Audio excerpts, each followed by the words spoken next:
तो राधे राधे। आज का व्लॉग शुरू होता है दोपहर के 2 बजे से। तो अभी हम बनाने जा रहे हैं घुगते और आप लोगों को दिखाया जाएगा पहाड़ी कल्चर में, हमारे वहाँ उत्तराखंड में घुगते कैसे बनाए जाते हैं, उन्हें बनाने की क्या विधि है और कौन कौन इस टाइम पे घुगते बना रहे हैं, मुझे कमेंट में ज़रूर बताना। और घुगते खाने में बहुत ज़्यादा टेस्टी होते हैं, वो आप लोगों को तो पता होगा ही। और चलो चलते बनाते हैं घुगते और आप लोगों को दिखाते हैं कि हम कैसे बनाते हैं।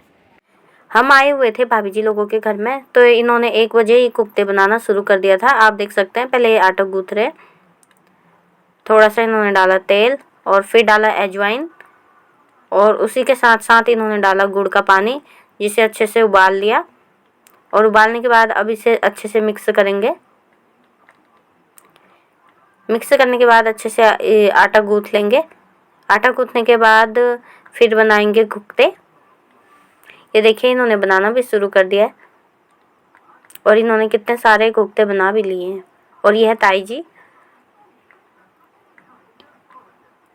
देखिए इन्होंने कितने अच्छे से रख रखा है और इनकी काउंटिंग भी शुरू हो गई है। हमारे वहाँ कोफ्तों को गिन के रखते हैं और देखा जाता है कि किसने कितने कोफ्ते बनाए। और अब हो चुकी है पकाने की विधि शुरू। भाभी जी अब बनाना शुरू कर रही है।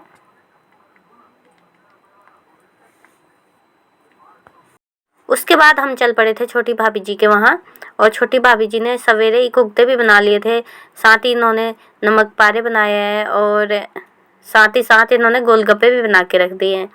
और वैसे भी छोटी भाभी जी बहुत ही टैलेंटेड है और रेसिपी तो ये बहुत ही ज़्यादा बनाते रहते हैं, नई नई चीज़ें बनाते रहते हैं।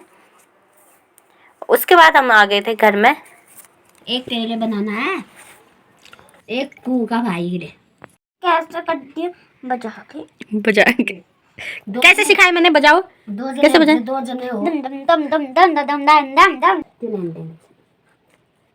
दम मैं बचा कुछ नहीं। कुछ वही तो देश में बनाने चाहिए।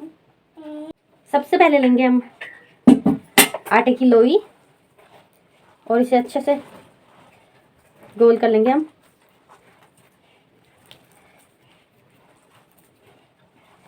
और जब तक मैं इसे बेलती हूँ उससे पहले मैं आप लोगों को दिखाती हूँ कि आटा कैसे गूंथ रहे हैं मम्मी।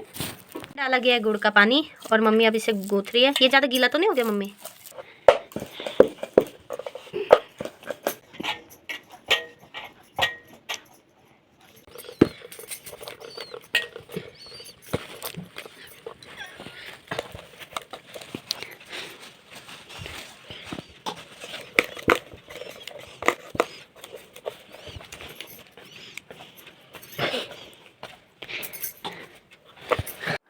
घुगते बनाने के बाद मम्मी दही बांटने चली गई गांव में।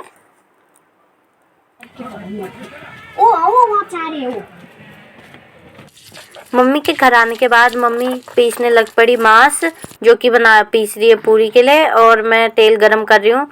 तेल हो चुका है और ये लग पड़ा है पकने। ऐसे ही हम और भी डाल लेते हैं और इस डेगची में हम रखेंगे घुगते। और ये हैं बाकी घुगते, ये सारी डाल देती हूँ मैं बाकी भी। और हो गई है रात।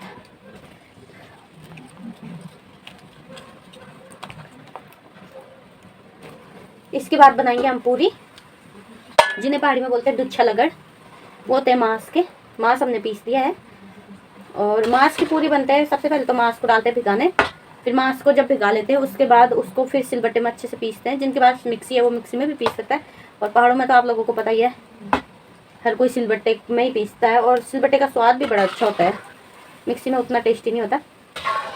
फिर उसके बाद सिलबट्टे में पीसने के बाद इसमें मसाले सारे ऐड करेंगे, हल्दी मिर्च जो भी ऐड करते हैं।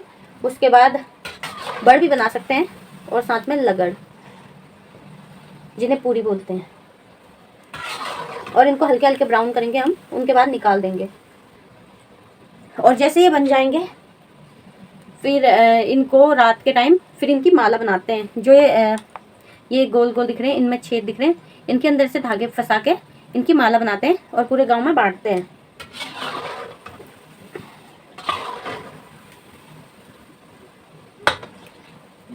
और शाम के टाइम दही भी दी जाती है सभी जिनकी मतलब दिनाली होती है, जिनके पास गाय भैंस है, पाल रखे हैं पशु और दिनाली है जिनके पास, वो सभी लोग पूरे गांव में दही बांटते हैं। कोई दूध भी देता है, कोई दही भी देता है। बहुत अच्छा लगता है, मतलब एक फैमिली की तरह रहते हैं। पहाड़ों का कल्चर बहुत अच्छा होता है।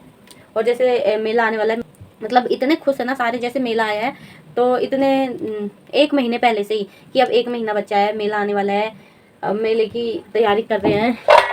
और मतलब बहुत खुशी होती है। बाहर शहर में उतनी रौनक नहीं होती है, क्योंकि देखा ही होता है सभी लोगों ने, हर किसी को नॉर्मली लगता है, पर यहाँ इतना अच्छा लगता है बहुत ज़्यादा। तो पहाड़ों में ऐसे नई नई कल्चर आप लोगों को दिखते रहेंगे।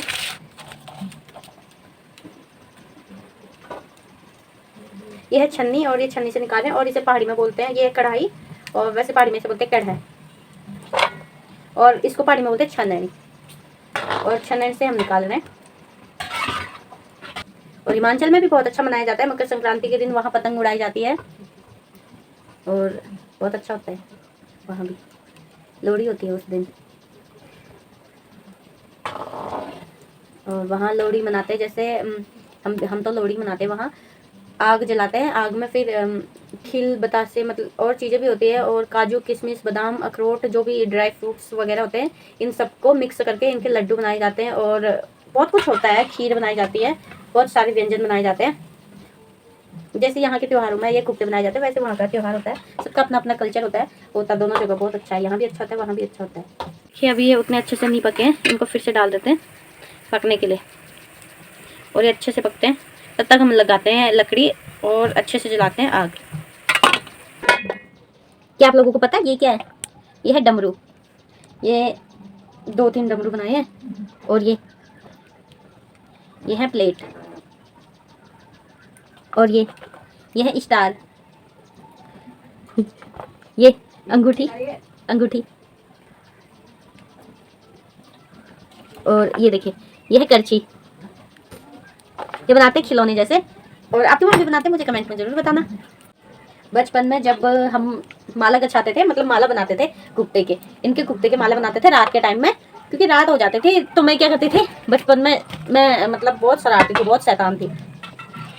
तो मैं क्या करती थी, जब मैंने माला बनानी, मैंने बहुत, जितनी मेरी हाइट है उससे पूरी पैर तक इतनी बड़ी माला बनानी।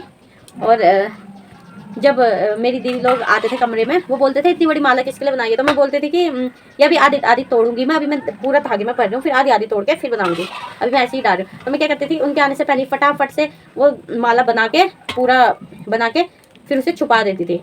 फिर अलग से अपने लिए एक और बनाती थी छोटी। और फिर जब गुप्ती का त्यौहार भी खत्म हो जाता है, और लोग भी खा लेते हैं, सारे थोड़े थोड़े करके गुप्ते खा के खत्म ही हो जाते हैं लगभग, तो तब जाके मैं उन गुप्तों को निकालती थी, फिर आराम से खाते रहती थी, बड़ा मजा आता था। तो आदत तो मेरी वैसे अभी भी नहीं गई है, बचपना वैसी ही है, पता नहीं आदत क्यों नहीं जाती है मेरी बड़े होकर भी। अब तो मैं बड़ी हो गई, पर फिर भी आदत वैसी है। जैसे मेरे बच्चे के लिए कुछ आता है तो मैं भी खा लेती हूँ। मेरे भी मजे हो जाते हैं खाने के। और हमारी फैमिली में पता है, जैसे मेरे पापा भी हैं, अगर मेरे बच्चे के लिए कुछ लेकर आएंगे तो उन्हें पता है कि ये भी खाती है, तो मेरे लिए ज़रूर लेकर आते हैं, वरना मैं नाराज़ हो जाती हूँ। और घर में भी ऐसी है, अगर अंश के डैडी जी, मेरे हस्बैंड अगर कुछ लेके आते हैं तो उसके लिए तो लाएंगे ही लाएंगे, मेरे लिए भी ज़रूर लाना होता है खाने की चीज़। और घर में भी पापा जी मम्मी जी भी ऐसी करते हैं, वो भी लेकर आते हैं, मेरे लिए भी लाना पड़ता है। और मुझे कमेंट में ज़रूर बताना बड़े होकर भी कौन कौन बच्चों वाली चीज़ें अभी भी खाते हैं। मैं तो बहुत ज़्यादा खाती हूँ। तो इस परात के हमने कर दिए फिनिश। हम अब अगला परात लेकर आते हैं, उसके बनाते हैं। बना लिए हैं, और कुछ बचे हैं बनाने को, और कुछ यहाँ। ये बनाए हैं हमने बड़, और इनके बनाएंगे हम पूरी। इनको डालेंगे इसके अंदर, ये आटे के अंदर। अच्छे से फूला है मेरी पूरी कितने अच्छे से फूली है, ये देखिए हमारे बड़ बन चुके हैं।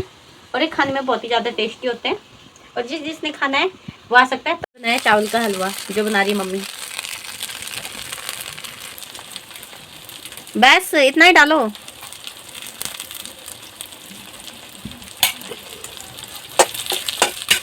अब मंदिर में और चूल्हे के वहाँ पर ये चढ़ाना पड़ता है, तो हम इसे चढ़ा देते हैं। पूरी बना ली है हमने, पूरी और बड़। तो जिसने खाना है वो आ सकता है। तब तक ले बाय बाय, राधे राधे।